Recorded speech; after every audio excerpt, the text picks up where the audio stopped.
Hi, everybody, and welcome to another live episode of Off the Rack. I'm Sal. And I'm Tiffany. This is a comic book review show where we take comic books that came out last week, and then we talk about them, and then we let you know what we thought about them, review them, so to speak, and then we let you know what's coming out this week that we think that you should check out in the comic book world. If you're watching the show live and you find yourself being like, "Wow, it's really choppy today," it's a little chilly out, which has affected the internet. Sometimes if it rains, it'll affect our internet. Sometimes if it's really windy, it'll affect the internet. And occasionally when it's really cold, it will affect the internet. Here at the studio, it started out being pretty cheap. What? Like, it started out being pretty reasonably expensive. Oh, yeah. But they keep increasing the rent despite not increasing any amenities. Right. Or maintaining the amenities we enjoyed before. It's very true. So that'll have to be a conversation I have with these people at some point in the near future. But yeah, otherwise, we want to welcome you to the last episode of Off the Rack this year. Are you sure? I think so. Okay. Maybe. Did you check? What? You could pull up your phone and take a look. Oh, I didn't check that. Well, I can't. I'm on my internet right now. I turned my internet off to help. You don't have access to your calendar? I don't think so. You can't access the calendar if your internet is not on? I don't think I can. I feel like that's ridiculous. Well, I wasn't sure if we were going to do one next week. We're not sure. I don't think so. I'm pretty sure we're not. Okay. But yeah. Well, I had some thoughts. Oh, all right. Well, you have thoughts. Well, we'll just do the show and then we'll see what happens. Next time. We of course want to welcome those of you who are interested in sponsoring today's show. If you want to do so, you can use super chats. Ask a question or comment. We'll read it here on the show. But StreamYard sometimes will screw up because it's like not a perfect thing.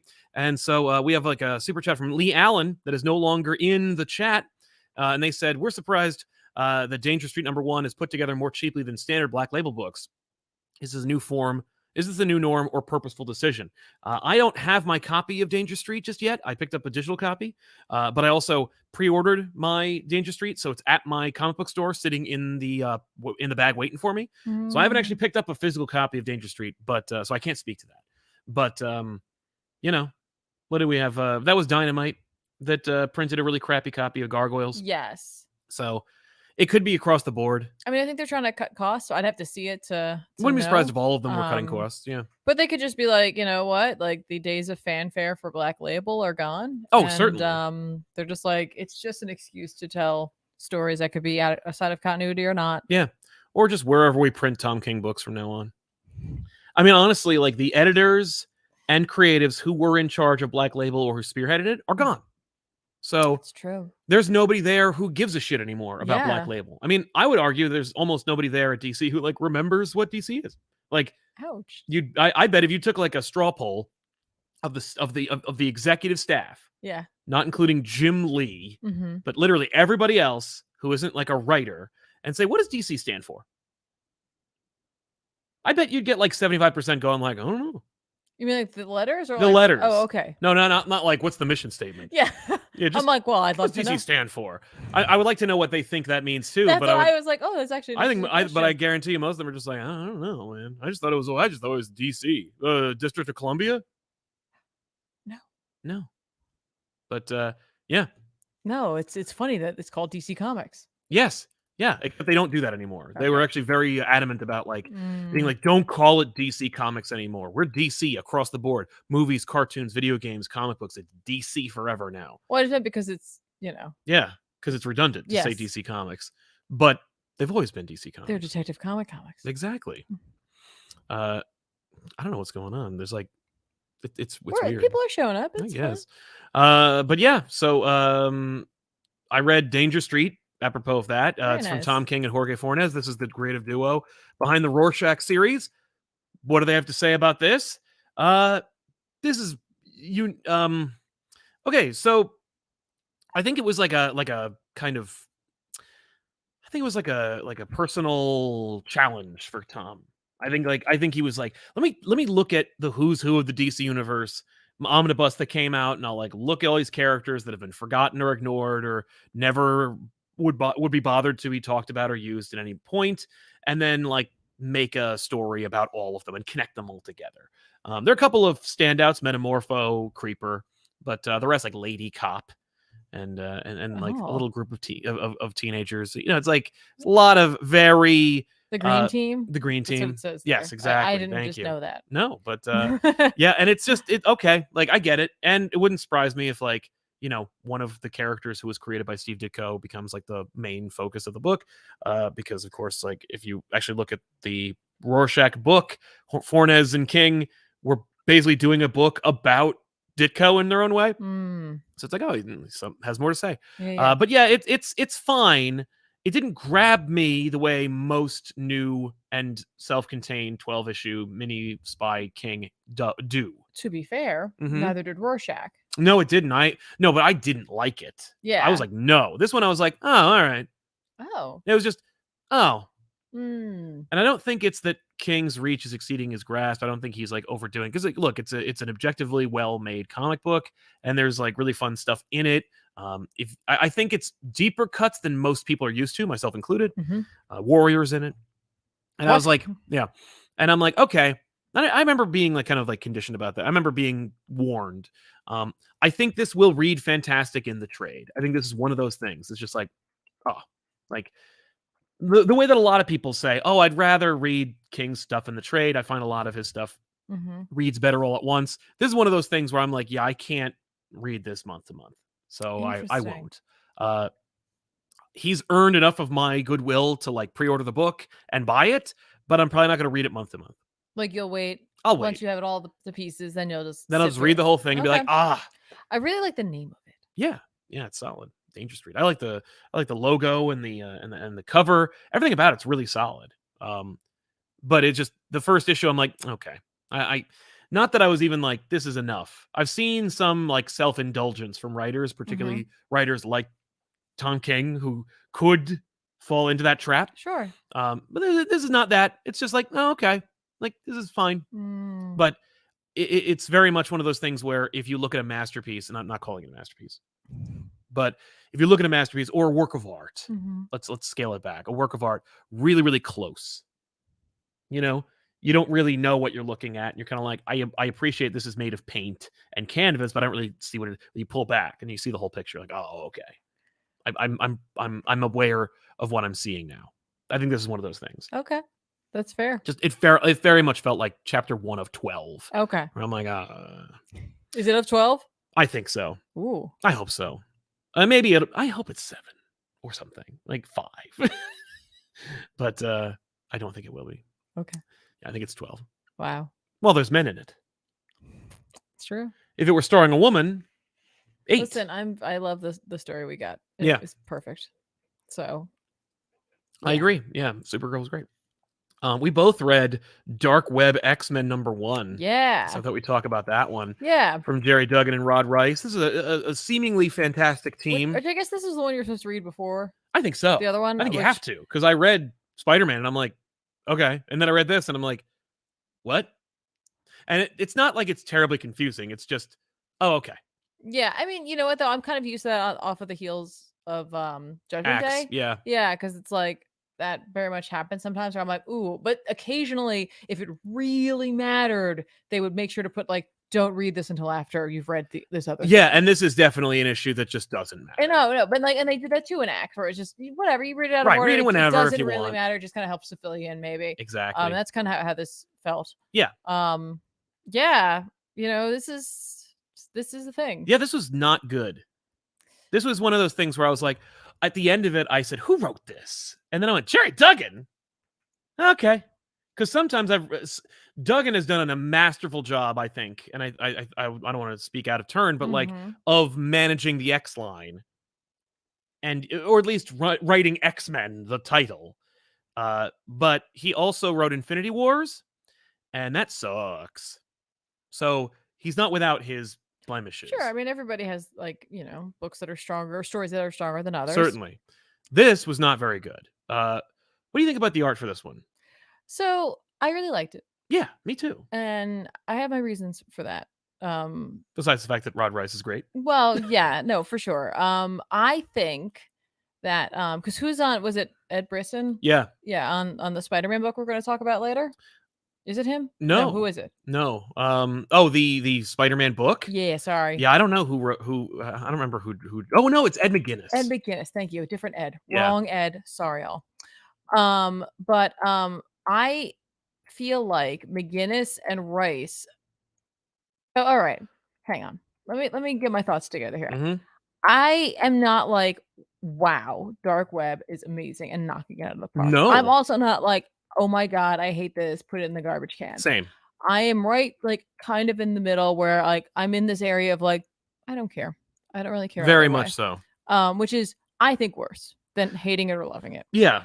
Because either way, you have feelings for it. But that said, I do think that there's potentially more thought to this than some of us might consider, because I believe that Rod Rice and Ed McGuinness were chosen to make a connection to like years past for both of these books, because Rod Rice's art makes you think of Sienkiewicz, in my opinion, New Mutants, all of that, right? Which takes you back. May not be exactly the right vibe of Inferno, but it does take you back to stories about magic. Yeah. Right? Like I think the character magic. And so I think there's like a direct connection there. Yeah. And McGuinness's art makes you think of the 90s. The 90s. It makes you think of those artists of that time. Certainly based on what they execute in that issue. Yes. And so like I have to like give them some points there, that like I do truly believe that was a thought through choice. Yes.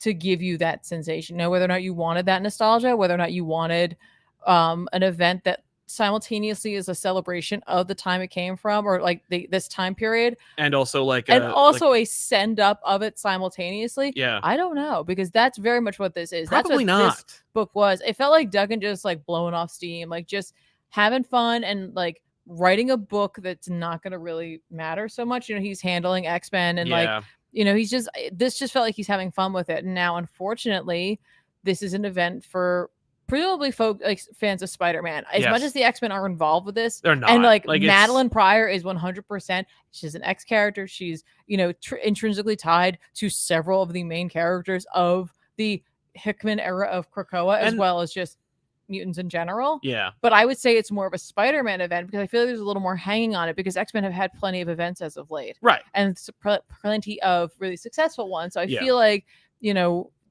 folk haven't been like super enthusiastic about Spider-Man, and so like something like Dark Web, had it been something that everybody was on board for, would have really like rejuvenated it. Yeah. And so I feel like there's going to be a lot more scrutinization of this. And I'm not saying you shouldn't. I'm absolutely not saying that. But like little things like the artist, I was like, cool. But yes, I think some of the writing teams in this are going to treat this more like a little tongue-in-cheek. This was a lot of exposition in this issue. Yes. Particularly. So I think that at the very least, they did a good job of telling you like where you need to be, or what you missed in the X-Men world. Like all the X-Men talk in this book, and Spider-Man does stuff like that is Spider-Man handles the action, the X-Men handle the exposition. Like I needed really any of it. You also get a Spider-Man and His Amazing Friends moment. Yep. Which is a callback, of course, to a cartoon show. Again, mid 80s, early to mid 80s. Yeah. So it's not Inferno, nor is it the 90s. Nope. But it's an opportunity because Firestar, I think, is on the X-Men. It's like, oh, let's do it.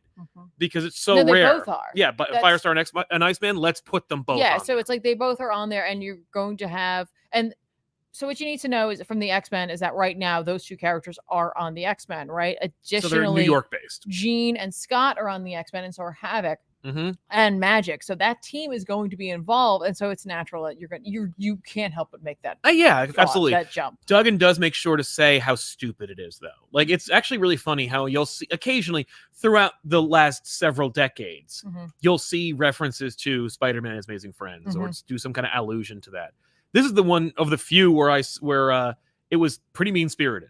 Like where Spider-Man leaves and goes, let's never do this again. This was really dumb. Yep. The only thing that's more mean-spirited is when Dan Slott had Morlun kill everyone and eat them from that universe, from that cartoon universe itself. Yeah. But you know, close second. This is not worth your money. Don't waste your time. I don't think you need to waste your money on this one. And that's the final word from us, apparently. Do you have a different opinion about that? Because you're welcome to share it. I think that if you liked the X-Men story in New Mutants, where we're talking about Madeline Pryor in limbo, this is going to try to fill in a little bit more post that. So if you kind of wanted to know, if you missed it, then... or like if you didn't miss it, if you're like, oh, I enjoyed that, but like I maybe I don't want to be involved with Dark Web, but I do kind of want to know what's going on with Madeline there. That's kind of what this is going to deal with. Yeah. And so like I would say if you are interested in those characters, especially if you came from the first volume of Hellions and then you followed maybe to New Mutants and then you're like, okay, what's going on? then I would say you could pick this up, because there are parts of it where we do go to limbo. You do, yeah. And like we've got like this set of 4 characters, at least. Well, they're all either tied to the place or to the person. Or to the person. Yeah. So up to you, though. I'm not saying it was like an incredible book at all, but yeah, if you're an X-Men fan, maybe Jerry Duggan. He's a good writer, but like sometimes he's just having a moment. If you're looking to save money on the the road through dark web, though, unessential. Yeah, no, I agree. Again, unless you're really interested in the Madeline Pryor side of it, because that's really what it is. This feels like there's like a split. Like this is one event, but it's like the Spider-Man stuff and the X-Men stuff. Exactly. And so like if you're a Spider-Man fan, I wouldn't worry about this one. No. I read Dark Crisis Big Bang a while back, and so I wanted to mention it really quick. This is a tie-in or a supplement to the Dark Crisis. It's from Mark Waid and Dan Jurgens. It's Barry Allen versus the Anti-Monitor. It's not really it's only sort of about Dark Crisis, but it's mostly about watching Barry Allen deal with the fallout of Dark Crisis, which has not happened yet, or at least we can't talk about it. Or no, did we? Yeah, we didn't read it. Okay, no, I read it, but I wasn't sure when I read it. It was 2 weeks ago. But this is a fun issue that also plays with the idea put forth in the Dark Crisis about Pariah creating the infinite multiverse. And like, if we're beyond 52 universes, if we're dealing with infinite Earths, what are they going to look like? Maybe we'll see some returns or some establishments. Like the Dark Knights of Steel universe is technically part of the infinite multiverse, so it gets a numerical designation. Right. The Amalgam universe is technically a member of the infinite multiverse, so it's part of that too. Like there's a lot of different references and tongue-in-cheek callbacks and stuff like that. But overall, you get a really fun Barry Allen versus the Anti-Monitor story that I think is worth checking out, especially if you are like a 90s kid who liked that kind of thing back then. So I dug it. I think it might be fun to read. All right. Equally, I read Wildcats #2. I also read Wildcats #1, but doesn't really matter. This is, of course, written by Matthew Rosenberg with art by Steven Segovia. This continues the idea of the Wildcats being kind of like a not quite Suicide Squad. It's more like they are a covert action team, though they do not stand for that. In fact, there's a lot of like tongue-in-cheek references to the Wildcats being themselves, but also don't refer to them. Like, don't call Zealot because she'll kill you. And like, my worst enemies call me Grifter and all this stuff. Like, it's just, don't, if you like the Wildcats, fuck you. It's that kind of thing. Like, we're DC's Wildcats, but no, not the last 2 DC's Wildcats. This is the 3rd iteration of DC's Wildcats. Are they heroes though? They are not. I mean, like, they are heroes for hire. Like, they're more of like a black ops squad of people that do stuff. Okay. It's a very directionless book that wants you to take it not terribly seriously. It wants you to have fun enjoying it, but also being a fan of Wildstorm will only make you immediately familiar with the characters, only to find out they're nothing like the characters you were familiar with. And that's interesting, I guess. It's just doing its thing. It's trying to be its own thing while also dipping its toe in the waters of nostalgia. Sure. And telling you that like you should not be nostalgic about the Wildcats, which I think is a fair point to make. But also, it ain't what it was. Right. And this is not trying to be that. This is trying to be something else and trying to have fun and firmly establish it as like another corner of the DC universe. Like, we are not in the Wildstorm universe. This is what if Marlowe and Zealot and Voodoo and everybody, what if they were members of the what if they always were DC characters? Okay. And that's an idea. It's an idea I won't be reading anymore, but it's an idea that I respect somewhat. Okay. That's fair. It also is trying very hard to firmly establish Rosenberg as the authority, no pun intended, on the Wildstorm. Like, no one, it's not like, oh man, Wildcats picking up. Maybe someone else will pick up Team 7 or Gen 13 or, some other. No, Okay. Like, Fairchild is a secret weapon they use. What? Yeah. And it's just like so uninteresting. And I would argue haphazardly executed that I couldn't be even a little bit excited about it. What? Yeah, like, well, she's really strong, but like if she gets too strong, she'll like tap out. Like she'll go unconscious, which is just like a power that I've seen before that I'm so uninterested in. Mm-hmm. Like, that is so not interesting to me. A character who's like, especially if it's a woman, you know what I mean? Like, oh, when she gets really strong, she faints. Cool. Can she have a nosebleed too? So I would say pass. I think there's aliens involved. Yeah. But that's a thing that exists. Okay. But it's it's fine. I don't see it lasting. What did you read? I read you want to talk about that one? No, whatever. I read Deadpool #2. Oh, hey. This week, because I remember that was coming out. I thought there were more issues of this book. No, just the 2 so far. All right. This is the new kickoff series for Deadpool, new writer, new #1, Marvel's whole thing. Love them #1s. Oh yes. But I mean, admittedly. Oh, they canceled the book. This is a restart. Yeah, so that's fair. This is written by Alyssa Wong with art by Martin Kokolo. Yes. Oh, I should point out really quick. I don't really talk too much about the artist too much, and I should. I should be more I should weigh in more about that. Uh-huh. I did not care for Stephen Segovia's work on this one. On Wildcats too. I think Segovia was on Hellions. I think so too. Yeah, he took a little bit to get used to the characters, but by the end, he got. I've seen his work before, and it's good. Yeah, but he takes time. remember in that first volume, there was some really standout stuff, and then some stuff I was like, oh no. Yeah. But then, as we went on, it's he just became comfortable with them. He got to know them. There are a lot of moments it's like he has a relationship with them where he starts to get where they should be in panels, how they should look. There's something there. Yeah. I'm just saying he's and Jorge Fornes did a fantastic job as always. Excellent. Kokolo does a great job art-wise in this. It's very different looking. It has that enhanced pencil look to it. I don't think it is enhanced pencils, but it does. Looks like it. The cover certainly. Well, is. yeah, it might be. It could also be digital too, but with that pencil-y look to it. This is this series where Deadpool wants to become part of this secret assassin society and is sent to kill Doc Ock, but is stopped from doing so by the Harrower, who tries to implant him with a symbiote so that they can birth a new Carnage symbiote. Yes.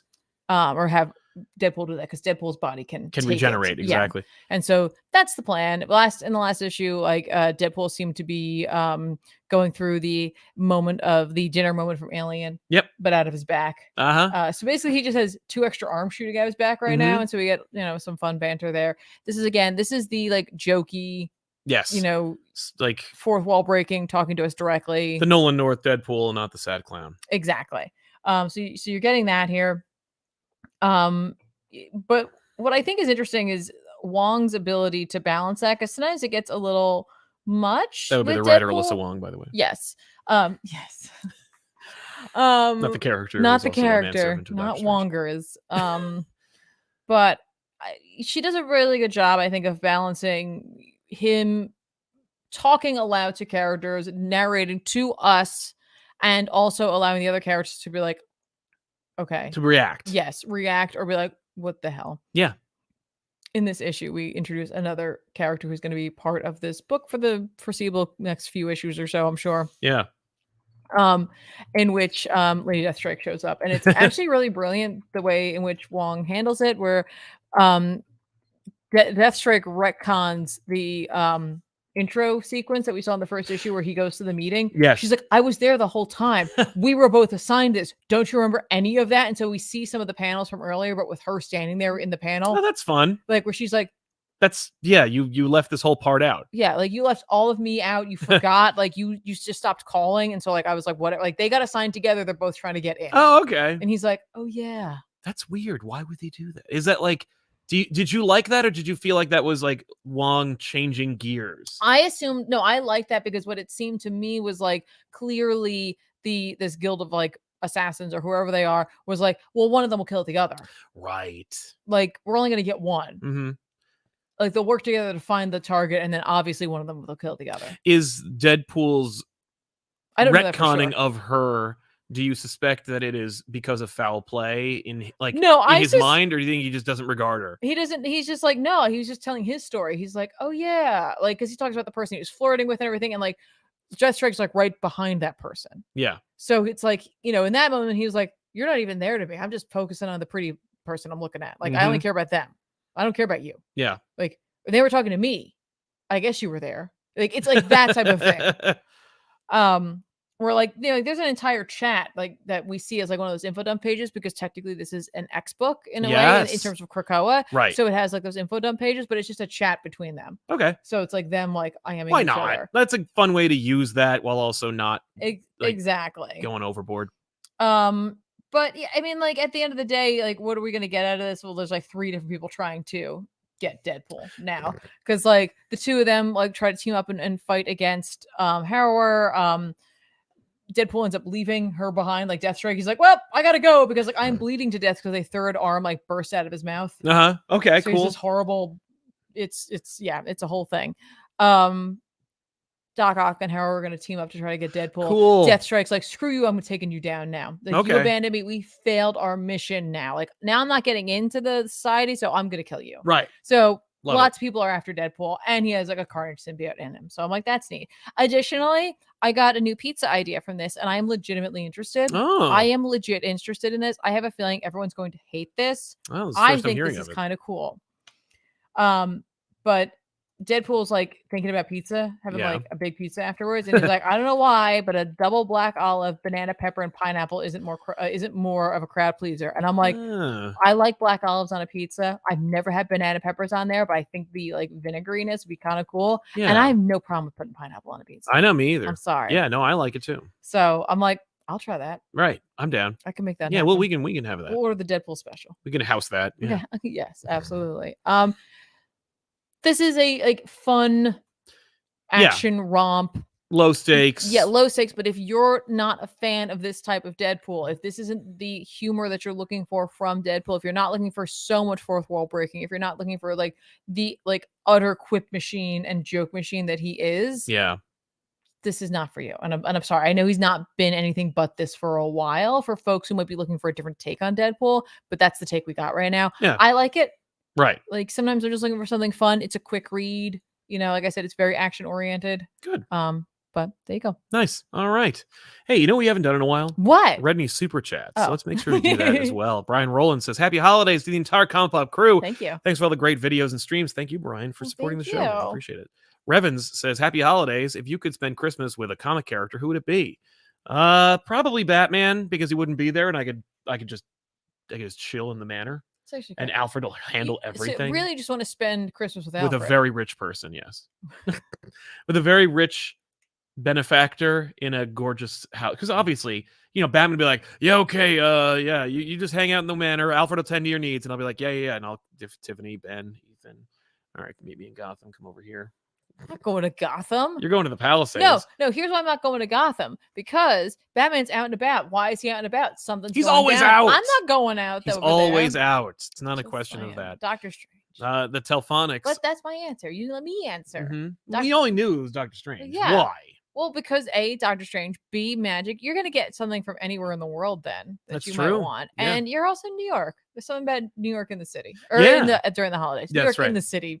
Being in the city for the holidays. That's true. We could swing by Bryant Park, maybe at a small window when it isn't choked with humans. That's not possible, but he'll make it happen. Yeah. Oh, he could put us in another dimension where that's not the case. Exactly. The Telephonics says, throwing Christmas cheer Tiffany's way for having sit through that amazing event twice. Great holiday back issues. I don't know what that means. It's talking about the future. Oh, you're talking about the upcoming this week episode of Back Issues. Maybe we'll tease later on today. Yeah. But yeah, no. And thank you for the holiday cheer. I could definitely use it. Yes, absolutely. That. Yeah, Tiffany did not see that coming. I legitimately done like if you when you watch that episode like that, I had no idea. Yeah. And apparently everyone else on the couch did. They did. Charzy, thank you very much for your support. Really appreciate it. Thank you. Dan V900 with Danger Street and the kids. I was like, was this inspired by the Outsiders with their names? I didn't connect emotionally with the characters. Fair. Thank you very much for your support, man. Appreciate it. Baggins 117. Dark Web sucks. Merry Christmas. We're trying, man. You too. Charzy jumps back in. Another off the rack to make my week stay on track. Anyways, I have a question. Well, we're happy to answer for you. Your back issues on Hellblazer, there was an awesome opening theme. What was the name of it? I don't know if I changed it.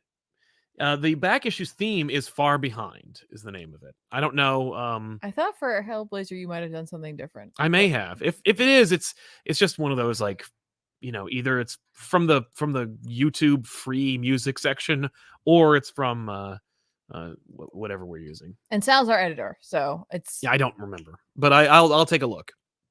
I have no idea. Dan V900 returns. I have absolutely no idea that there was a Mark Miller series starting an Image called Nightclub until I saw it at my local comic book store. CB marketing comics stinks right now, but this is Mark Miller. Baffling. Yeah, Mark Miller, I think his stock has kind of dropped. I mean, I've been talking ad nauseum about marketing in comics.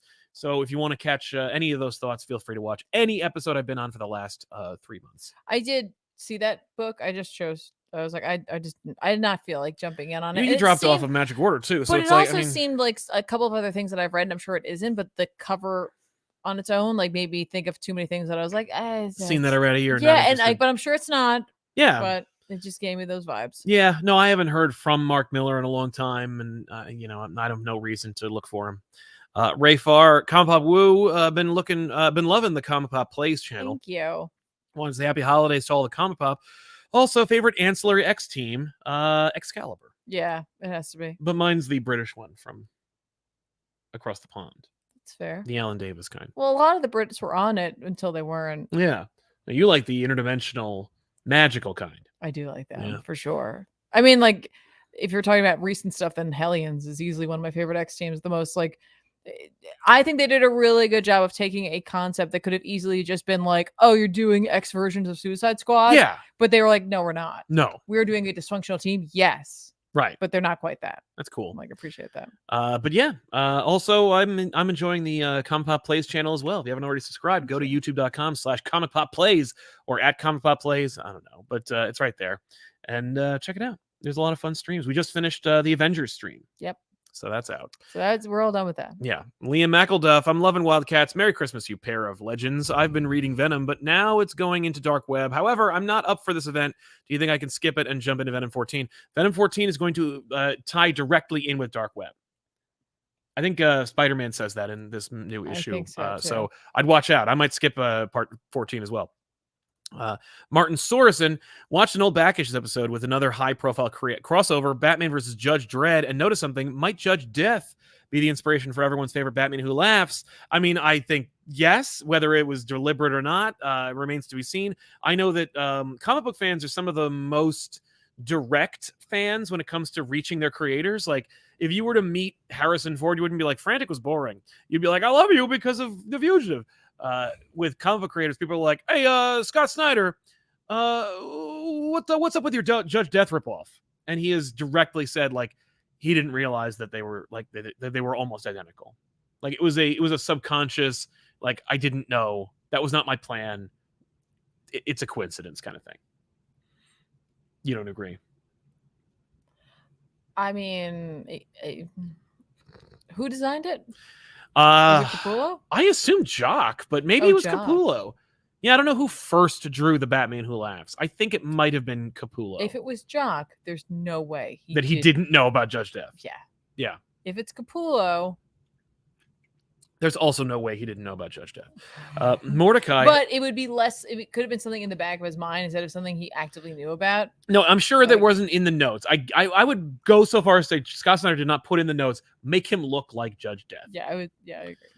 Mordecai, happy holidays. Got the new issue of Savage Avengers and the trade paperback of physical issues I missed. Loving the crazy ride Pepos is putting us on. Yeah, I didn't get a chance to read it, but it's a fun read if you like.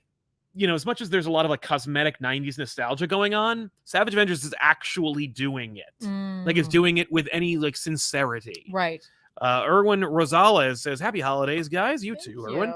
I don't know if you guys noticed, but a couple of weeks ago, James Gunn shared an Insta story of Supergirl, Woman of Tomorrow from Tom King's Post. It made me wish for an HBO Max miniseries adaptation. Wait, did he? I did not see that. But don't give me hope. That would be amazing. Hell, James Gunn has said on numerous occasions that he is looking forward to revitalizing the animation department as well. If they did that, if they did it in some way, shape, or form, we might actually get a hardcover out of it. Oh yeah, no, if the movies legitimize it, then DC be like, we all loved it. Who didn't love it? Here's the oversized hardcover. Yay! God, Bill Kazevely is so good. Yeah. Did anybody else say that this book was good? No. You're just being other people. Yeah, Mr. Self-Sabotage. Have a wonderful holiday, ComicPop, you too. Blessed to have met you guys at New York Comic Con. Oh, it's good to meet you too, man. Thank you. And can't wait to see what comes next for New Year. Me too. Cheers to you too. Yeah, we're excited. Yeah. I've got some plans. I promise. Well, maybe we'll talk about it. We'll see. What? Jordan Phil. Hey guys, haven't been able to watch a live stream for a while, but the Wake Up with Comic Pops have been great. Happy holidays. Thank you, Jordan. Heck yeah. I apologize for not having been. We actually took a little break from them because my voice got fucked up, and I haven't had a chance to actually just like sit down and record. I don't know what's going on, but I'm going to the doctor on Wednesday. We'll see what's up. But it's a little strained, and I'm trying not to like overdo it because we've been also trying to hammer out back issues and get at least the holidays covered, which Christmas and New Year's are done and edited and uploaded. And the Christmas one is up for Patreons, and the New Year's one will come after that. And then we got to shoot another one to come after that. But that's this Wednesday. Yeah, right? but we're covered. Nice. But I'm trying to. Yeah, but I do like that show, and it's not gone. In fact, I just updated the thumbnails, which if you haven't already seen, actually, I think, Wake Up, GBU, both got major thumbnail revitalizations. So check it out if you haven't already. Extra Day. Are there any books you guys really want to do for back issues, but just don't think they get any traction? If so, what are they? Merry Christmas. Well, you too, Extra Day. Tiffany? More Saga. Yeah, we've done it in 4 years, and that's because it'll tank. It doesn't do great. No, it used to, and then it just stopped. That's fair. I get it. And there's a million. I'd love to do Spawn Wildcats. I'd love to do Savage Dragon. I'd like to do a Redux of Gen 13. I'd like to. There's a ton. There really are. Right. Jay Sage, happy holidays. First ever Off the Rack Live. Well, welcome to the show. Yeah. I live in England. Oh, well, that's why. Cheers. Cheers. Been watching you guys since university. Oh, university. Love to see the channel growing. Can't wait to see Sal cover a manga on the couch. No, you're not going to be seeing that anytime soon, Jay Sage. But thank you very much for hopping across the pond and checking us out in our time zone. Tiffany will. Something is killing the children. I'd also like to do. Sorry, I was thinking about other ones. I want to do that once in future. Once in future would be great. To do. Yeah. Can't do that. I would like to see once in future Something's Killing the Children, and I'd like to see you do. What's the other one? Attack on Titan. Yeah, I thought that would be fun. Young Goku over 9,000. Happy holidays. I read Legion of X and saw Professor X get called a bad dad and cry. Pretty fun. Couldn't wait to talk to you about that. Pretty sure the next arc is going to be called Death of X, referring to Charles. Let Legion step up.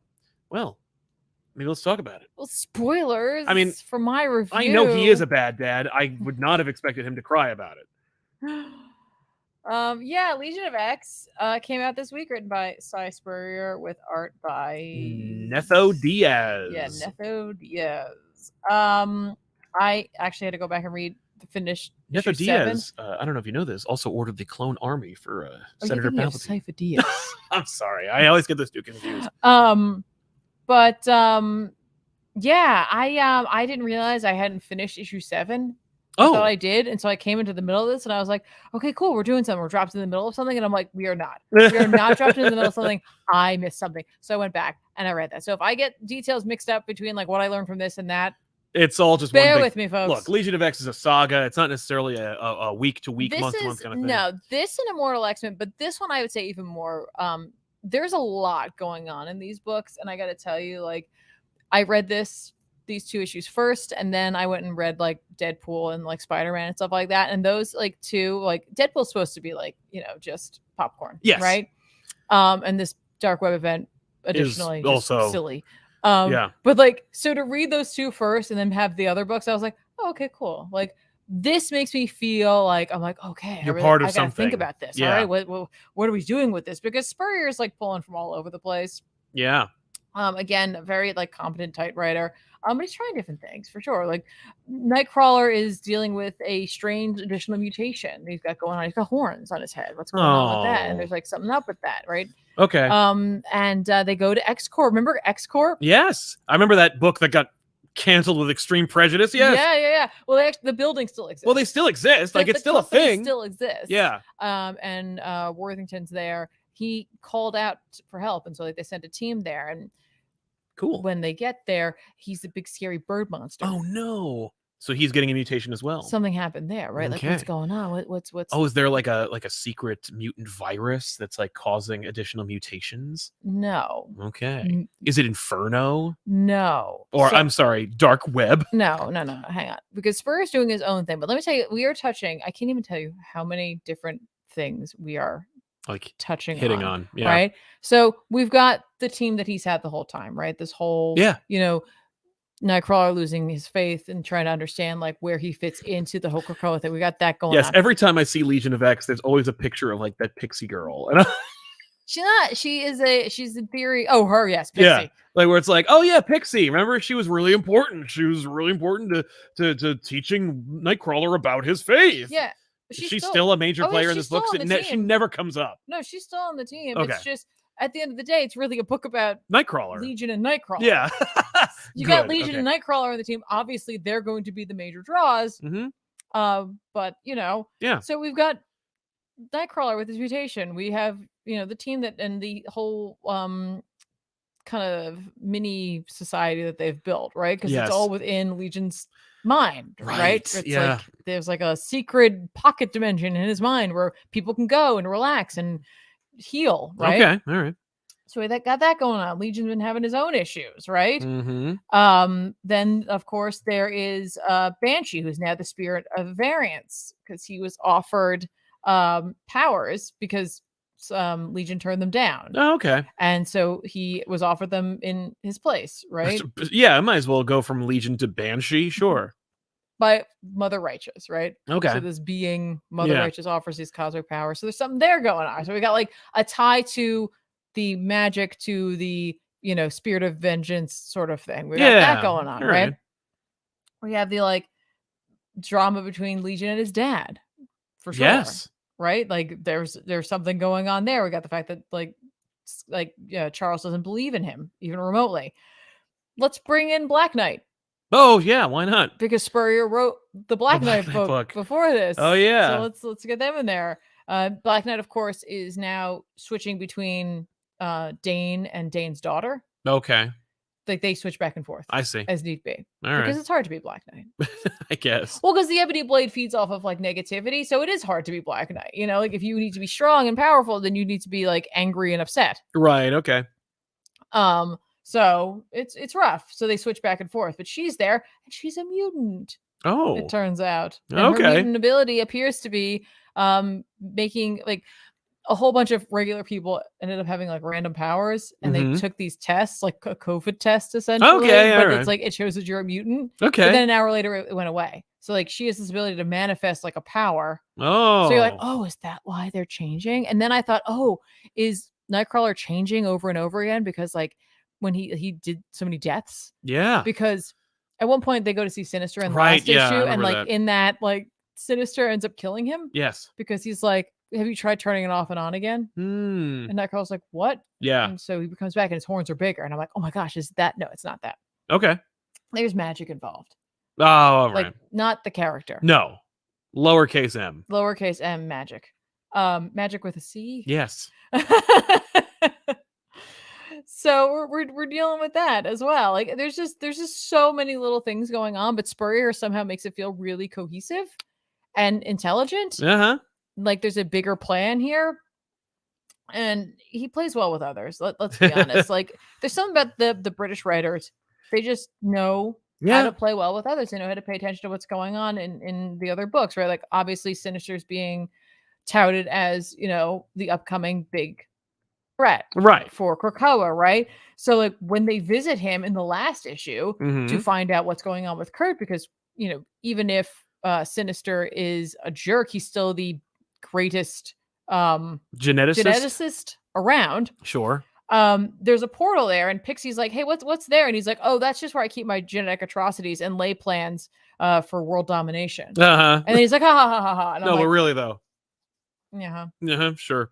But additionally, you do that. In the last issue, Warlock plays a big factor. And if you thought for a minute that some of these writers forgot about the tie to the Phalanx, think again. Good. Because Cy Sprayer did not forget about that, and it all comes back around. Good. All right, cool. Like, we're dealing with that. And there is something up with Warlock. Oh no. Right. When Warlock enters, they have to go to in the last issue, they go to Legion's mind dimension. Yeah. And when they leave, there's like a shadow there, and someone's like, "Oh, it's a hanger on," and I'm like, "That could be a lot of things." I was like, "It looks like Juggernaut." It looks like Juggernaut. It looks like Onslaught, and it looks like Nimrod. Yeah. I'm like, I can't tell what we're looking at there, and I love that. That's really cool. I'm like, okay, so it could be any of them, and all of those have all of them are really Juggernaut fun implications. is on their team. Yeah. Right, like he's part of it now. Like he's there for them. Yeah, so, like, but Onslaught's directly connected to this series. It is too, right? But so is Nimrod. Yes. I don't know. So like Spurrier is really doing a lot, and if you feel sometimes like it's overwhelming, trust me, I get you, because he's packing a lot into these issues, and at times I'm like, whew, okay, what did I just read? Right. And so sometimes I have to go back through because the info dumps are important. Yes, for sure. Right. But they're dense. Yeah. At times. But keep reading it because no one wants this book canceled. No, I definitely don't want this book canceled because I think it's really, it simultaneously feels like it is helping to develop the lived in world of Krakoa. Not that we haven't been doing that now for quite a while, but it is definitely taking this one area that had like big question marks about certain characters and certain ramifications of actions and, you know, bringing them to a head and really developing that further. So it's like giving you the legitimacy of continuing this and making the world of Hickman that Hickman helped to create and begin. Yeah. Kickstart. I don't want to say he created it on his own. No, he kicked it off. But he helped to kick it off and make it go like, okay, listen, if we couldn't have him end it and finish it off, why? Right. Then what's it for? Yeah. And so Spurrier's book to me feels like a really great answer to that, where it's like, because there is a lot to deal with here. There's a lot that can be drawn. Yeah, the X-Men world is dense and has a lot of like moving parts. And if we're going to explore all of X-Men, let's do that. Like, let's deal with Juggernaut and Onslaught and Nimrod and the Phalanx and Warlock and all these different teams and all their interconnectivity. Like there's room for all of this. Exactly. So. And a character like Legion, who is, you know, forgotten, is an often forgotten character who has a lot of weight when it comes to their role that they've previously played within X-Men books. You know, their direct tie to Charles Xavier and how much Krakoa is supposed to be about having a fresh start. So like, to have a character like that there who's trying really hard, but also has like their dad who's basically in charge of all of this, who started all of this, who has now kind of fallen a little bit himself. Yeah. But still like, I don't trust you. In this, Legion's girlfriend, ghostly astral projecting girlfriend, goes to Charles in a dream and is like, he needs you. And like, not to be like a leader or whatever like that, because like essentially Legion would just kind of let go and like move on to the next plane of existence if it wasn't for the fact that like Magneto in AXE was like, we're gonna need people like you. Right. Like you can do this. So like he's sticking around for that. And that the idea is that like what he needs is like Charles like love. Right. So then Charles activates a code named Daedalus. So I'm interested to see where that's going, what ramifications that might have. Because if you think that that name doesn't have some meaning, you're sincerely incorrect, I'm sure. Right. But we're really going to focus on Nightcrawler. It's Nightcrawler and Legion's books. That's honest. So like we end up needing to go to, I think we're in Germany, where we meet a character by the name of Mami, who I guess has something to do with Nightcrawler's past. Of being like kind of a circus freak. Yeah. Well, interestingly enough, did you know this? Apparently the creator of Nightcrawler, of course, it was Chris Claremont, had the idea that Destiny would be Nightcrawler's mother and Mystique would be his father. And that Mystique is actually a man and just likes to look like a woman. Oh, that's interesting. They didn't do that. No. but that was Claremont's pitch initially. Yeah. And Marvel was like, haha, no. It's the 80s. We're trying. We're not pushing that hard. Yeah. But yeah, it was just so Nightcrawler's parentage is way up in the air. And Marvel tends to go like, oh, what did Claremont say? Let's do something else. Who's the third Summers brother? Gambit? No, we're not doing that. No. But yeah, so what I like about this book is how much there is going on. Sometimes I'm like, I am overwhelmed by it. Oh yeah, at times. So it's fair to feel that way. It is, but trust me, I feel like it's a worthwhile book to read just because of its incredible depth that it brings. And again, if you're a Nightcrawler fan, trust me, between Gillen and Spurrier, there's a lot of love. Hands. There's a lot of love for that character. Also, man, Nightcrawler, he is like kind of the Krakoa bicycle. He gets around. Oh yeah, interesting. He has a secret door into his house, like a secret gateway. Okay, for folk to come in at all hours of the night. I'm like, okay, Kurt. Okay, it's very different from what I know him to be. Listen, you don't wear a skin tight leotard and not be like, okay, ladies, behold. Well, how does it look?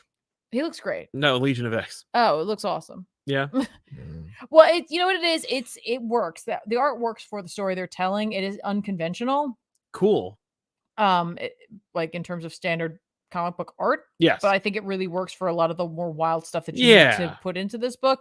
Oh, and again, don't forget, you've got the Mother Righteous has some plan in play, whatever she is, wherever she comes from, she has got some plan in play for Legion, is simultaneously worried about him, but also I'm like, you're doing something more. And you have Banshee being the spirit of variance, which there is an entire page in here taken from the Sanctum Sanctorum. And I was like, so as much as I think McKay's going to do a fine job when he comes to his actual Doctor Strange run, Cy Spurrier for Doctor Strange. God, in a heartbeat. Please. Yeah. The dude who wrote Hellblazer should be writing fucking Doctor Strange. Because we're not going to get exactly Hellblazer, because Strange and Hellblazer shouldn't be Strange and Constantine are not the same. No, they should not be written the same way, but I think that Spurrier is a professional enough to know that, but I think he would bring it back more to that like late 80s, early 90s Doctor Strange, who was like over the top, but more serious. Yeah. I would love to see that. Me too. Cat Lawyer will defend for treats is wishing the ComicPop crew a very happy or very relaxing holidays. Can I suggest one Elseworlds episode with you both on your favorite comic book title designs? Oh, I like that. I would like to see that. Yeah, we could. That could be nice. You with the face says, I'm surprised Marvel never had Daredevil and Nightcrawler sit down and have a conversation with all the time they have Crisis of Faith. I would like to see Daredevil and Nightcrawler in like some kind of a we go to the same church kind of thing, right? That'd be really cool. Or like one of them, you do like a quick little one shot where like they end up on the same rooftop. Yes. Of a church. Yeah. I think I saw a little bit of that in like a Kevin Smith Spider-Man book once. Oh, really? Yeah. Justin, thank you very much for your very strong generosity. We really appreciate it. Happy holidays to you. Happy holidays. I binged your whole back catalog over the last year. I wanted to say thanks. Only oversight, no X-Men Outback era, which is what the first got me collecting back in junior high. Interesting. X-Men Outback. I'm not familiar with it, so I'll have to fill that gap in my resume. Thank you, Justin, for checking out the backlog. We do appreciate it. Thanks for jumping ship over from ComicPop Prime to Returns and rounding it out, because I think you're only getting a partial picture when you're only watching back issues. But thank you very much, man. Thank you. And we really appreciate it. Thank you so much. Chadicus, happy holidays, ComicPop. Pretty sure I saw you guys at Baltimore Comic Con, but didn't pull 2 and 2 together until you left. We were the ones with the manga sale. I don't know. There were a lot of sales, but but there was a couple of places that were just for manga. So you probably did, yeah. Oh yeah. I know that area. I know exactly what area you're talking about. And thanks. There's 2. There's one with long boxes and there's one with the shelves. I think the shelves. That's what I was thinking of. But thank you very much. And next time, just say hi. And it's over. We weren't sure if it was us. Well, that's true. It's over 9,000 productions. A Sal Rants show would be a gold mine, just saying. I appreciate it. I don't like to rant. I talk at length on things I'm passionate about, and people call them rants, but like, I'm not Dennis Miller. I'm not going to create an entire show based around me being outraged, and like, it would not be good for me, and it wouldn't be good for anybody else. It would be inauthentic. Let's put it that way. Yeah. And Rami Darwish, happy holidays, guys. Happy holidays to you too, Rami. I really appreciate, by the way, I don't know if you looked at these, but like in the actual thing, they're like, they have little snow. Oh, that's cute. Yeah, it's really fun. I like it. I guess we could talk about Spider-Man, Amazing Spider-Man number 15 from Zeb Wells and Ed McGuinness. This is the second chapter of Dark Web, or third chapter, whatever, featuring Spider-Man fighting Venom because Madeline Pryor took something. The context is in a book that hasn't come out yet. It's in the Venom book. Come out for 2 weeks. Yeah, so good planning. But all that matters is Venom has been reset to the 90s standard. I kind of hope it's permanent. It's like a weird hybrid. Yeah. Because he still saved a kid. Yeah, like, that's Lethal Protector. Lethal Protector, but he also is like, no, Lethal Protector. Yeah, well, Lethal Protector only wanted to kill only stopped trying to kill Spider-Man because of the deal they made. Okay. No. This is okay. This could work. Okay. You can make this work. Especially because since you did everything with Venom, you've gone all the way to like Space God, Father. No. Now irresponsible meathead. The irresponsible Venom. Yes.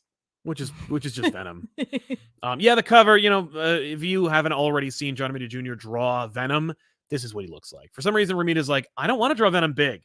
And I'm like, well, he is. I'm sorry. I don't know what to tell you. You're always drawing him wrong. But Ed McGuinness does the interiors for this one. And for my money, does a nice job. I don't think it's bad. I don't care for Ed McGuinness too much. I think it's very cartoony. It has a very specific style that needs to fit a very specific mold. He clearly was, as you pointed out, picked for this because it's supposed to be evoking a feeling. And I think it does. Yeah. For the most part. It felt very much like a fill-in because a lot of things are reiterated. Like Chasm being like, I'm going to get you. And then he goes away so that Spider-Man and Venom can fight. Mm-hmm. And then he comes back at the end and goes, I'm going to get you. And I'm like, eat me. And Venom's like, sure. Also, but just your brains. And Wells has this whole like ongoing thing that I think he thinks is really funny. And it's just not. Okay. Like it is someone who thinks they're being very clever. Okay. Where they just they run with the brain eating motif. Venom has said numerous times 30 years ago, we're going to eat your brains. He said it to such effect that they made an action figure with a backpack. You push a little button, he says it. Mm-hmm. It made moms really mad. In this, Spider-Man, I guess, like challenges that concept and says like, my brains would be delicious, or they'd be too much for you.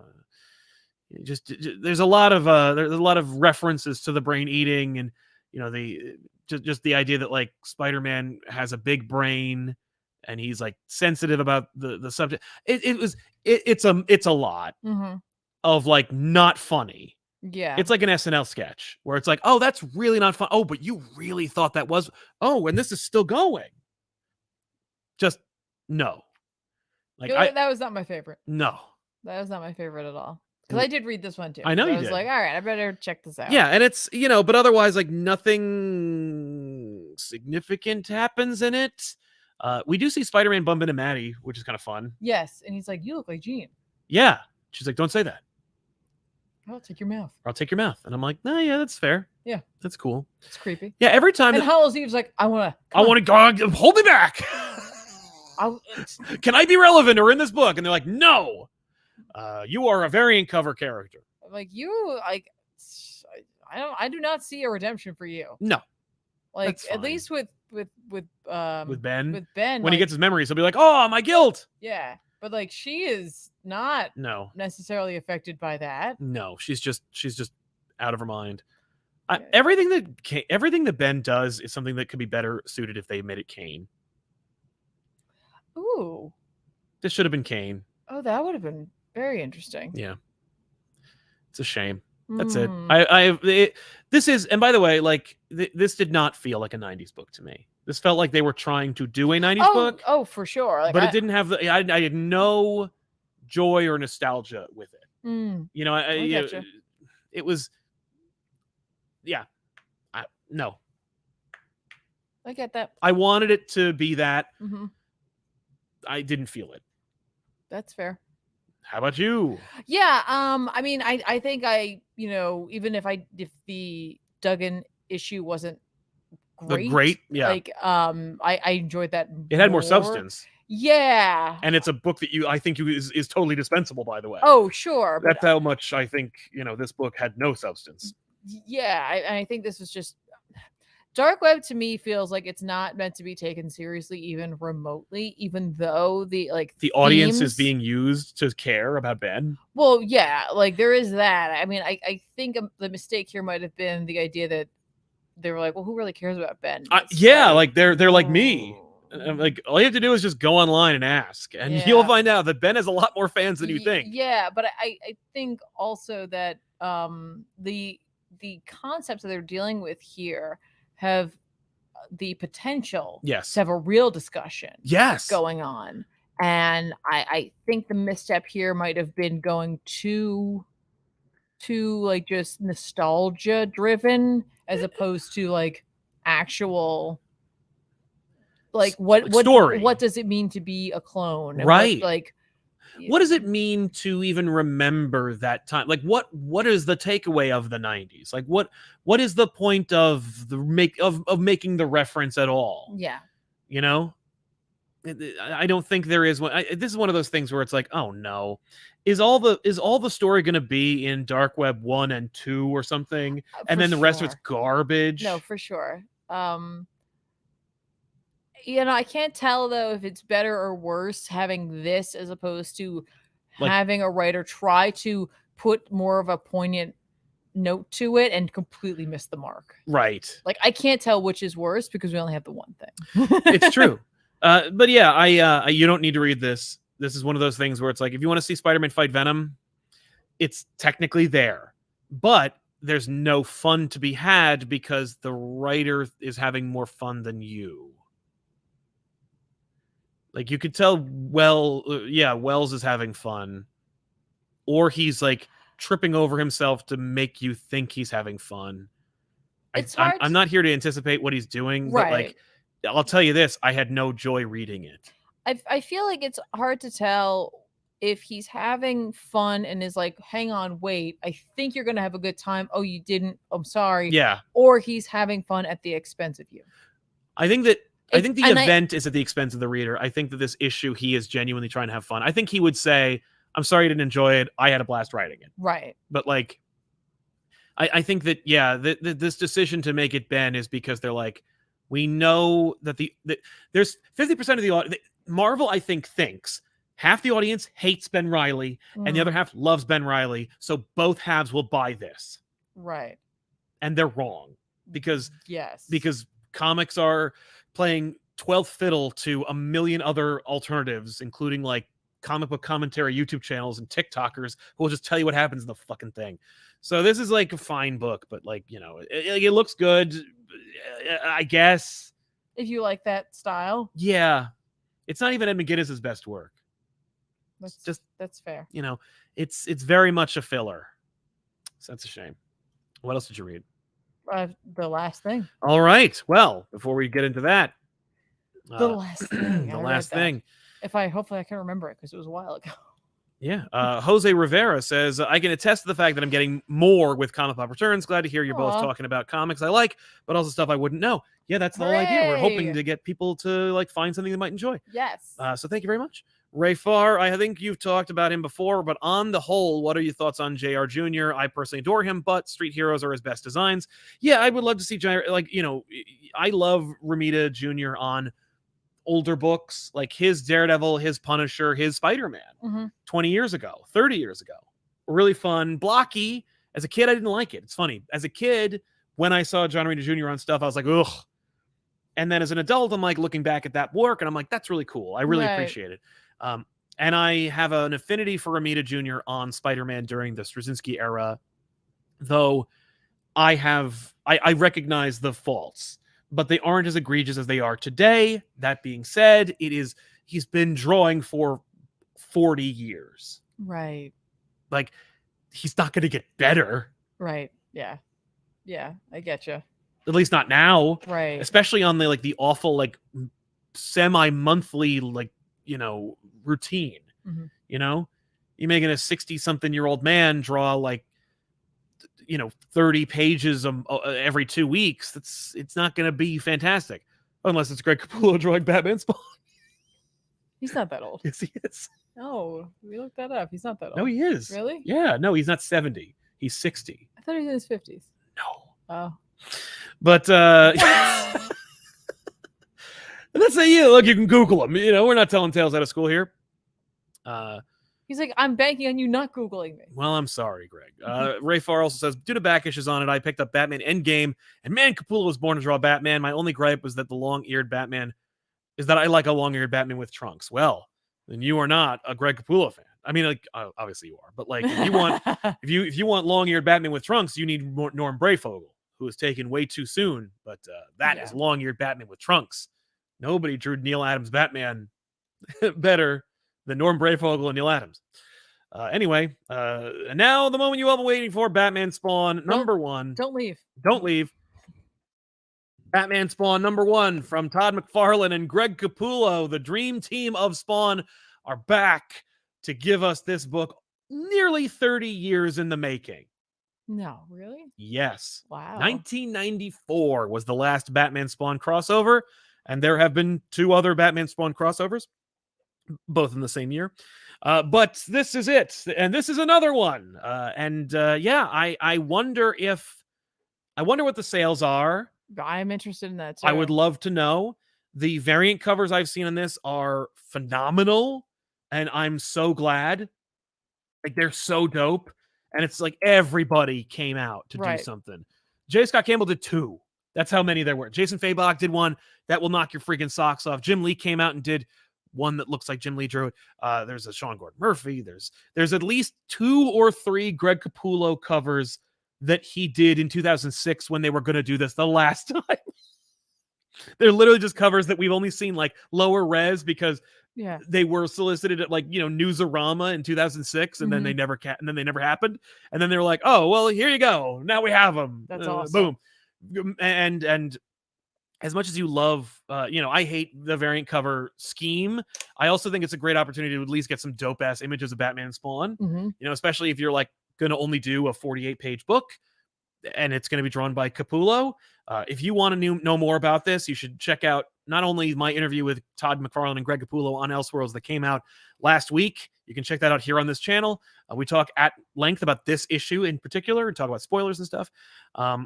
But also, I talked to Todd and Greg about it on CBR's website as well, on the YouTube channel. Yeah, you've been like nonstop. I've been talking about this forever because Spawn Batman. I can't believe it's Batman Spawn. It's made by DC, but I can't. I couldn't believe that this happened when it came out or when they announced it. And neither could anybody else. By the way, they were all like, "What?" Yeah. And so here we are. Here it is. Yeah. And we heard this happened. And it's like I will talk about the art first because that's the thing we're all here for. Greg Capullo drew the shit out of this, as you would imagine. Greg Capullo has drawn like essentially this generation's definitive Batman. He drew The Court of Owls, Batman Endgame. He even drew during Super Heavy. Like he drew it all. Yep. And infinitely more. And I mean, he defined the faceless Joker. Right. Like he's drawn it all. Yep. And to see him, and normally I think he has, I don't remember who his normal inker is on that series, but it ain't McFarlane. No. And McFarlane's inks on this give it a kind of heavier weight, not like emotionally, but like really on line wise. I don't normally notice. I think it's Jonathan Glapian does the inks on Capullo normally. Okay. But heavy inks, and knowing that Greg was like, I'm gonna like the way that it worked apparently back when Greg used to draw Spawn was Greg would draw Spawn and he's like, I have to draw with all the details that Todd McFarlane's known for. So he would draw it with crazy detail. And then Todd would ink it with more detail. And then Greg would go, oh, I guess he didn't think I had more detail. So then he would put more detail. And it would just be this ever one up. And so that's why like every book of Spawn is just lines and dark. I'm just like, that explains a lot because the shift from McFarlane to Capullo on Spawn was night and day. Just dark, but like heavy ink. And it's here as well. Like Greg took everything he learned from drawing Spawn definitively and everything he learned from drawing Batman and shoved it in this book. And I think McFarlane did some nice jobs. But you could tell that McFarlane wasn't used to inking Capullo in a while. Okay. Because I think his inks were a little too heavy. I think that it was fun to see. And in the action sequences, it is dynamite. But in the quieter moments, of which there are a few, it's, it's heavy. Like I'm thinking specifically there's a sequence in which, Bruce Wayne is in Wayne Manor. He's talking to Alfred. Yeah. there's too much detail on Alfred. Like I'm used to what Bruce Wayne and Alfred look like from Capullo. Right. And it ain't that. No. It's a lot of heavy weight on them when it should be a lighter looking sequence. It is still bathed in shadow and stuff, but whatever. Of course. There's like no lights in Wayne Manor. There are no lights. No. There's nothing but dramatic lighting. So at least they save on heating and lighting, on their electricity bill. Although, I don't know if he's off the grid in the cave. The cave probably more than makes up for it. Sure. But yeah, the art, fun. They talk about a Talon being introduced in this, and there's a Talon in here. And they talk about how he's like new and he's like more of a McFarlane wants to call him a cosmic Talon because he's able to like jump universes. He's in this, and it's like he looks like a Talon. Yeah. What'd you expect? When they talked about him, I thought they were gonna zhuzh him up. Was he gonna have a big cape with? Why not make him look like a goddamn shoulder pads? Yes, make him look like Redeemer or something. But like he just looked like a Talon. Okay, that's cool. I was like, oh, all right. There were a lot of heavy expectations on this book, and I think that unfortunately hurt it a little bit. 30 years in the making. All right. Intercompany crossover during a time when intercompany crossovers were huge. So you think they hurt your enjoyment of it? A little bit. Okay. A little bit. Yeah. Because I had no expectations, and I got everything I expected. Well, yeah. Certainly you'll get what you expect. No, I mean, like, I had not, like, going into this was like, I don't know. I mean, we'd done the episode. Yeah. So now I can't be on the episode. No, you won't be on it. But I read this and I was like, yep. Yeah, it reads, and of course, like, the last two were not written by Todd. No. This one was. But I've read 100 issues of Spawn.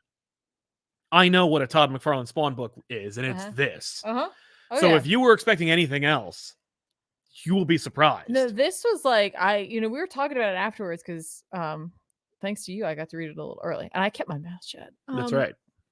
But we were talking about how you're like, it's a little like you didn't know what it was. No. Like there were parts of it. I was like, I don't even know where, like I would just things because this is in the Spawn universe. Right. Like Gunslinger Spawn, She Spawn, all these spawns that Todd had created like a couple of years ago to do the Year of Spawn and to build out the Spawn universe are here. Yes. This is today's Spawn. This is today's Al Simmons. It's today's continuity. It is not today's Batman. No. This is a Batman in the Spawn universe. And I don't know if they're even hopping universes. I think this might be a Batman that exists in the Spawn universe. I don't know, which is also hilarious because that means that there are 3 Spawn Batman crossovers in which they all take place in their own goddamn universe. I don't think this is a Batman that takes place in the Spawn universe. No. There's a Batman who hops into the Spawn universe. I thought it was a Spawn who hopped into the Batman universe. Right, but it's not the DC, Dark Crisis period. No, it's a different. It's an Elseworld. It's another Earth where Spawn can visit. Sort of assumed. Yeah, I think that's. I'll tell you this. I know who didn't think about it. Todd McFarlane. See, I don't know because when we were talking about the book and you're like, I'm not 100%, and I was like, you know what? I kind of took everything in this book in stride because I had a moment where I was like, not that I've ever talked to him, but like, were I to ask Todd McFarlane about this, he would have an explanation for every question I had. He definitely would. 100%. Like, I was like, Todd knows exactly what's going on in this book through and through. And I was like, and for some reason that gave me comfort. Where I was just like, okay. Yeah, like there is a story here. Yes. Yeah, Todd writes in a way that that has the confidence of a serial killer. And it's the kind of confidence that I would not have if I wrote like that. I don't think it's that. I think Todd writes what he thinks is cool. Yes. He definitely does. Like he's just like, I'm writing what I think, what I want to read. And I think that he achieves that. I mean, definitely he's not doing, what's funny? We talked about like the Spider-Man Venom fight. And I think that like Zeb Wells was trying to do what they had done. Yeah. And failed. Yeah. And Todd is still doing what he has been doing for 35 years. Yep. And like, that's the difference. That's the Pepsi challenge. Like, this is a book, like, you know what I mean? Like, this is a book from the 90s. Yes. In every way, except that it came out in 2022. But if you want to know what it's like to read a book from the 90s, here it is. But Greg has gotten better at drawing. Kind of. Because like his art back then was still the top. Like Greg Capullo has been Wizards' #1 artist since 1994 up to 2022, up till Wizard closed as a company. Like he's still the best, and he's still drawing amazing stuff, and it looks really cool. The standouts are the double page splashes where things like absolutely are spectacular. Yeah, yeah. So what happens in this book? It's been a minute, so it's kind of hard for me to. Okay, so like they're trying to do this theme where like, because in this universe or in this time, because I Wanda died at some point, and I was like, oh yeah, I remember hearing something about that, but like I read Spawn, so I don't remember that Wanda died, but Wanda's dead, and obviously Bruce Wayne's mother is dead, and so there's this like connection, and the Court of Owls is looking to pit Spawn against Batman by making one think the other is like holding their soul. I think that that's what they trick Spawn into thinking that Batman has stolen Wanda's soul from hell. No, he has heaven. No, he has the ability to open a thing that'll allow Spawn to go get what he wants. Yeah. I think that's what it was. Okay. It's a little weird. Well, no, mine is I'm trying to recall versus understand, because I believe when I was reading, I was like, I get you. Yeah, right. Which is like a scary place to be sometimes, where I'm just like, all right, I'm totally on board. Part of this book, I was like, I know where Todd McFarlane is right now with this, and I'm like, why? Yeah, no, a lot of people had the same thought. I thought it was, the girlfriend from Zero Year. Really? From the art. Okay. And then I'm like, oh, it's Martha. Yeah, it's just Martha. And then I went and looked at like. Well, I think for a lot of folk, what threw them off was the portrait of the two of them. And I'm like, yeah, why wouldn't the Waynes are going to have a young portrait of themselves? They didn't get to get old. That like. They were in their like they were in their 30s by the time they died. Right? Like, no. And like, wouldn't you like, even if they weren't, why are you hanging a portrait of yourself old? Don't you want to look at yourself like, wow, look at me. Look at how good I looked back then. Yeah, no, I know. But it was still, I was like, what? But yeah, so they have to fight. Or rather, Spawn attacks Batman, and they end up, through their battle into like the Dead Zone, which is an old holdover from Spawn, where it's like there's like so seemingly what it is like, okay, so here's what I thought I got out of this. Now, correct me if I'm wrong, because maybe what I was doing was adding to it where I thought it needed to. Yeah, I thought there was something about Crime Alley in which. No. What? No, we're never in Crime Alley. We'd never go to Crime Alley. I thought we were. I think he goes there, but then through it keeps going, and it becomes Spawn Alley. Well, that's what I'm saying. Okay. I think there's something about Crime Alley where it's like the nexus of the universe, where there's like some like barrier like issue, and like since they both have this connection to alleys and such, that like there is some weakening there. That's why Batman won't cross back over. He's like, no, you come to me. Right, but because there's like the Dead Zone is there. Well, the Dead Zone is there on where Batman is, and he's like, if you come over here, you'll lose your powers, and then I can actually beat you. Yeah, like, but there's something about that area. I think that there's like something. Yeah, I buy that. Yeah. Okay. For me, I thought it was just because they were like, well, alleys are thematically relevant, and Spawn Alley has like the Dead Zone where you can like lose your powers or not have the backing of the magics that control you and stuff. So then they team up and they, that's it. And they fight the fucking. Yeah, well, and then like, and the Talon are involved, and the Court of Owls involved, because like they need Spawn to do something, because they need Batman in order to open up this portal thing. Yeah. And like, so they had to trick Spawn into doing that. Yep. And that's very Spawn. Like Spawn's like the hapless, like Spawn's powerhouse. Always a dupe. Yep. Yeah. Mm-hmm. Yep. They go to Joker for information. He's the faceless Joker, which I was like, what? I was like, is this in the past? Is this? And then I'm like, okay, it's another reality. Yeah. Or Capullo's just like, I want to draw that, because I asked him. That's exactly what it is. Yeah. He's like, I just wanted to draw that one. Yeah. Yeah.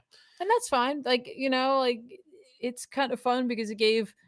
Like Todd can put together a Spawn Batman story. I have no doubt. But like, I'm sure he enjoyed a bit of the challenge of like having his like friend and colleague tell him things that he wanted to see in there, and then like trying to make all that work. And I'm like, that's kind of cool. That's what he said. No, he said he didn't write a script. He asked Greg what he wanted to draw. Right. And then Greg told him like, these are the things I want to see. And then Todd weaved just a narrative around them. Right. The Court of Owls, the Talons, the Joker, the big fights, Talons, And obviously this issue, or this single issue that we may or may not ever get a sequel to, hints at the thing that everybody wants to see. Yeah, which is Clown and Joker teaming up, which was going to be the plan for Spawn Batman 2006, but Todd didn't want to do that one again, even though they wrote it, or they wrote an outline, or they had a plan. But they also are indicating that it might be what happens in the sequel. Well, they should, if they do a sequel, which if you check out the interview, we talk about whether there's going to be one or not. Well, I hope that the numbers are enough to make them do it, because I'd rather have them do it now, and just have their final say on it before it's like, impossible to do it again. Yeah. Well, I feel like it's interesting. I asked Zdarsky about this, because Zdarsky has been pushing both publishers to do a Daredevil Batman crossover forever. And it's never going to happen. But that's the perfect time. I know. Well, and actually, I wrote an article about it for CBR, which you can check out on CBR to see me talk about that. But with the Spawn Batman crossover, Todd McFarlane owns Spawn lock, stock, and barrel.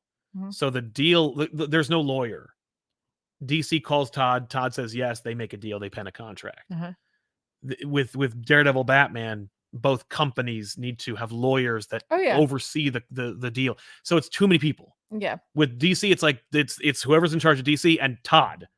So you could make more of these much quicker and easier than any other crossover. But yeah. So then they end up at Arkham, and it just falls apart. This book is a nightmare. This book is just cool looking. I could not make heads or tails of what the fuck happens in this comic book. Really? Yeah. Okay.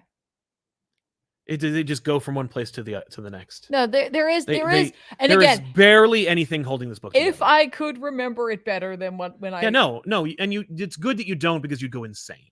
No, but like, I do think there is something there. I think that there is something there. I think there is a story there. I think that, no. Okay. I don't think so. I respect that you find one, and I hope to find one day. I'm going to reread it, but you know what I think the difference is? I'm used to reading things with magic. Yeah. I'm trying to figure out like where the hell I am, when I am, because like, we're like, okay, it's alternate reality Batman, gotcha, okay. And then we see Faceless Joker, and I'm like, oh, well, maybe we're in the past, what the fuck? And then it's like, plus I haven't read Spawn in forever, so like Spawn's Al, Spawn's not. He, at one point he rolls back and becomes Shoelace Face Spawn, because we never got to see that, so here it is now. And it's just, we're just seeing things that these two want to put on the page, and they don't care. And they don't care about framing it. And I don't know, because here's the thing, reading it, I had a blast reading this book, but I was also like, I don't know what the hell I'm looking at. I think that Todd was very, and I'm not kidding about this, I think that Todd was very influenced by the pushing to the forefront of pop culture, the multiverse. Yes.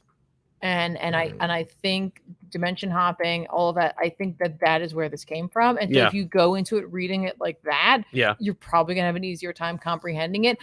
I will tell you, like, it is, you got to make some leaps in logic here, folks. Yes. But if you're used to reading that kind of thing, I'm not saying it's great, but like, you will find something there. But I say go pick it up, challenge yourself. No, you need to read this book. Challenge yourself. You should be reading this, because it is off the walls. And it's not even like it's bombastic. Like, I remember having a nightmare as a kid reading JLA Avengers, because I thought in my nightmare, all the comic books were like that. Oh yeah, that's right. Everything was hyper detailed. Everything had a million characters on it. Everything had little panels. It was it was a nightmare, and it's not. And in this, you got to look at this thing and read it, because it is so bizarre, and it's so not the last two. Yeah. Like, the first one is just Danny O'Neill wrote a book, and he said that all the other writers at DC wrote it. Right. It's boring. It's lame. It's silly. It doesn't mean anything. It has nothing. It's like a half napkin pitch Batman story with Spawn in it. The other one is Frank Miller letting everybody know he has gone off the rails. Right. Has anybody known that yet? No? Well, then I will tell you with Spawn, with some of the best Todd McFarlane art I've ever seen. And then this one is just equally off the goddamn rails. But with Greg Capullo's drawing it and finally Todd writing it. Todd being like, let me give my 2 cents on this. And I'm like, I don't know why I expected anything else. Is this the first time he's written Batman? Yes. He only drew a little bit of Batman for DC and then left. Okay. And went to Marvel. And then after Marvel, he was only there for a little while, and then he did friggin' Image, and he never wrote for Batman again. No, that's true. This may be the first time he's ever written for Batman. Now that I'm thinking about it, that's what I'm saying. Yeah, you're right. Yeah, and he gets it. Yeah, it's not bad. The art's fantastic. I think the colors could have been a little ratcheted up. Yeah, the colors are a little weak. I think the colorist is trying to do right by Spawn and Batman. I think it's kind of hard. They've got similar dark palettes, but different. Yeah. So. Yeah, no. Spawn Batman from 1994 is still the best colored book of the 3. Just I can't say that for sure. I have no idea. I have no frame of reference for that. I have the hardcover now. We can show you. Oh, that's right. And I'll have on my wish list in April. There's going to be an absolute edition of all 3 of them published in one thing, oversized, massive thing with that cover on the front of it. The oversized is pretty dope. I can't wait. And Todd, I think, is going to have some influence on it, so there'll probably be pencils in there. Cool. I should point out, like, when Greg was drawing the book, he was posting pencils on Twitter, and like the pencils are amazing. Yeah. So, Spawn Batman, it's here. Buy it, read it, be part of it. Yeah. So you can at least weigh in. Let's recommend some comics that are coming out this week. And I would say be part of it, if nothing else, for the fact that, like, how often does something like this get to happen? It's so rare now. Not even a crossover, but just something that happened so long ago. Yep. Getting a second life. Getting another shot. Mm-hmm. Because really, it wasn't like Spawn Batman and Batman Spawn from 1994 was like they did this, then a year later they did that, or 10 years later. No, it was they both had a shot at the crossover. They both put out their own crossover months apart, and then you never saw it ever again. And it was just a joke forever. Right. And now here's this. There have been so many Spawn variants for this. They did it like a Spawn month or something where like Spawn on a Wonder Woman cover. So it's like Wonder Woman and Spawn, Superman and Spawn, Nightwing and Spawn. What? And I'm like, I want to see all of those now. Yeah, Wonder Woman and Spawn, Superman and Spawn. I was like, no. No, that's not. I want to see that so bad. I'd rather see like Spawn and Lobo. Well, because that's a horrible idea. Yeah. I mean, we basically did at one point or another because Liefeld had some influence. So let's talk about some comics that are coming out this week that we think you should check out. Obviously, I'm going to check out Nightwing number 99, Tom Taylor, maybe Redondo. I don't know, but I'm looking forward to it. Dark Crisis on Infinite Earths number 7. It's the end of Dawn of Dark Crisis. I've read it. I'll tell you what I think about it next week. But, oh no, I'm sorry. It comes out Tuesday. Yeah. I'll let you know when we do the next episode of Off the Rack. But Joshua Williamson and Daniel Samper and I had a chance to sit down and talk about it. So that episode will be out tomorrow. We'll talk about that. So if you want to know more, stay tuned to this channel. Yeah. World's Finest, Batman Superman number 10. You need to get this. You are not prepared for what happens at the end of this issue. Don't let it be spoiled for you. Mm-hmm. Similarly, Batman versus Robin number 4. It's fun. I'll talk more about it when we can, but let's just say Dr. Batfate. Deceased War of the Undead Gods number 5. I'm looking forward to that as well. This looks fun. I'm enjoying the series. I will not be reading Mary Jane and Black Cat number 1. We'll see what happens, but maybe you'll read it and you'll let me know if it's worth it. Golden Goblin number 2. I will read that. Why do I have to read that? It's the next chapter of Dark Web. Spider-Man The Lost Hunt number 2 comes out. I might read that. There's 3 Dark Web issues this week because Ms. Marvel is Ms. Marvel. Yeah, I'm not reading that either. I don't read Ms. Marvel. I just don't care. Also, it's weird. Kamala was in one of those books, and I was like, just to set up that. Yeah, and I'm like, why are you in a Spider-Man book at all? Because she works for one of them. She works for Norman Osborn. Yeah.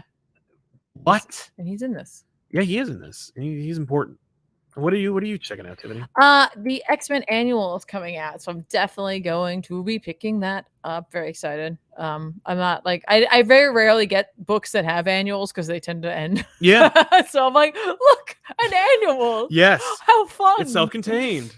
How interesting. So I will definitely check that out. Also, if you're looking for X-Men content, you can check out Wolverine number 28 that's coming out this week.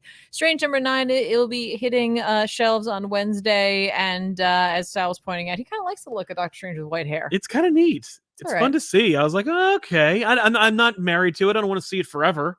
But, let's play with it. Yeah, I'm not like, I hate it. It's never going to change. Like, he'll go back. He'll diet or something. Yeah. If he doesn't die, he'll just not be dead. Right. Yeah, it's only white because he's dead. I don't know. I have no idea in terms of that. Mm-hmm. And oh yes, there you go. We were talking about this book last week because Sal was like, does that book even exist anymore? And yes, it does. But if you want to continue your Sabretooth journey, I think I'm off of this journey, but I want to let those of you out there who are interested in it, Sabretooth and the Exiles number 2 is coming out. That's the Victor Lavelle book. So I feel like it's been a minute. Yeah, so, it has. Just as a heads up, it's coming back out, so you can continue to grab that story if you are of a mind. Mm-hmm. I don't know if there's much else for me. There isn't. That's okay. Yeah, it's a little quiet. But we are heading towards the end of the year, so yeah, that tends to happen. But that means this is a great time to catch up on books, folks. That's true. If you are fortunate enough to have some downtime for the holiday, take like an hour for yourself and just read something you've been meaning to read for a while. Exactly. Just a little you time. Yeah, well, you should take some you time. This guy, 9947, I have this crossover taking place before Snyder's Endgame due to the way it feels and the costume, Modern Spawn and Batman from a few years ago. Okay. That'd be interesting. Yeah, fine. Works for me. I also want to mention, because I said I would, I took a poll on our channel here, and you can, I think, can still vote for it. I don't know. No, I think it's over. Yeah, it's done. But check it out and comment on it. But on this channel in the community tab, I said, which topic do you most want us to cover in an upcoming video? Because I want to start getting back into full discussion shows. Doesn't mean that we have to necessarily sit down and shoot it the way we have shot Comic Line in the past. But I would like to at least shoot one of them that way. And then I'm going to try and normalize the more like Elseworlds-esque format for that kind of show. We're going to be doing the post-Hickman Krakoa report card with Tiffany and myself. We're going to judge the post-Hickman era of Krakoa. How is it doing? Where's it going? What's the grade it gets this semester? But there's a number of other topics. Seemingly, according to you guys, Ben Reilly, Better Hero or Menace is the next one up after that massive Marvel events, yay or nay. And then, or actually, I should say, the DC Cinematic Universe. Total or partial reboot, what would you rather see? That was another one. And how should comics handle promotion? That was one of the one that I'm most excited about. It's the one that you're least excited about yourselves, ladies and gentlemen. But I am hopeful that based on, because I said what was the one you wanted the most. So I think this gives me the real die-in-the-wool hardcore people about each of those topics. And it's really heartening to see at least 2,500 votes. Oh, wow. On that poll. Okay. So I'll have to do more polls on this channel in the future. But also, it gives me a good idea about what, like, if I'm in the ballpark about what content you're looking for from this channel and from the team here at ComicPop. So let us know more. Subscribe to youtube.com/ComicPop Plays. Check out Tiffany's streams. And make sure to hit the bell for notifications here on this channel so you know when we go live. And check out next week or this week's episode of Back Issues, which will be coming out in 2 days, because it'll be the biggest anti-crisis you've ever seen. So happy holidays to all of you. And I'll let you know probably on the community tab whether we're going to return next week to do Off the Rack or not. Tiffany has some thoughts. We're going to hash them out, and we will talk about those in the future. But if we don't see you, have a fantastic holiday. Yay. And have a great new year. I'm looking forward to a great year with not just you, but also with you. And I'm hopeful that we'll get all our ducks in a row, and we're going to make this this Comic Pop network we've created, ComicPop Returns, ComicPop Plays, and more, into something that you guys are looking for. So if you're like interested in sharing, or maybe you've been on the sidelines, or you've been just watching passively, and you feel like you're part of the majority, let me know what you want to see from this channel and from the channels overall in the future, in the near future, so we can plan accordingly and make what you want to see. Yeah. Because we really need to start like hunkering down and being the best comic pop we can be. We're now removed from the pandemic, whether that's over or not. Regardless, the world has decided it's over, and it's time for us to get back to work with our nose to the grindstone. So let's do that. Let's make sure we get like the highest quality stuff, and the and make sure you are getting your fix and that you're not like getting sick of it. You know, I don't want to. I don't want ever for you to be like, Comic Pop, yeah, I like it, but it got kind of samey.